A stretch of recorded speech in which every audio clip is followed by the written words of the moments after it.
Retinopathy പോലുള്ള ഗുരുതരമായ പ്രശ്നങ്ങൾക്ക് കാരണമാവുകയും ചെയ്യും. പ്രമേഹ നേത്രരോഗ ചികിത്സയിൽ രക്തത്തിലെ പഞ്ചസാര നിയന്ത്രണവും കണ്ണിലെ രക്തക്കുഴലുടെയും റെറ്റിനുടെയും തകരാറുകൾ ചികിത്സിക്കുന്നതും ഉൾപ്പെടുന്നു.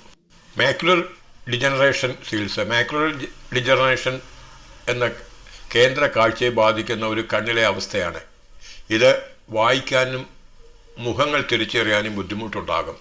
മസ്കുലർ ഡിജനറേഷൻ ചികിത്സയിൽ ഇൻട്രാവിട്രിയൻ ഇഞ്ചക്ഷനുകൾ അല്ലെങ്കിൽ ലേസർ ചികിത്സ എന്നിവ ഉൾപ്പെടുന്നുണ്ട്.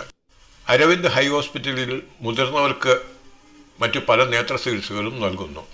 Plastic surgery, neuro ophthalmology, oculoplasty, onco ophthalmology, paediatric ophthalmology. കൂടുതൽ വിവരങ്ങൾക്ക് നിങ്ങൾ അരവിന്ദ് ഐ ഹോസ്പിറ്റൽ അന്വേഷിച്ചാൽ ലഭിക്കുന്നത്. കുട്ടികളുടെ നേത്ര ചികിത്സ. അരവിന്ദ് നേത്ര ചികിത്സാലയം കുട്ടികൾക്ക് നേത്ര ചികിത്സ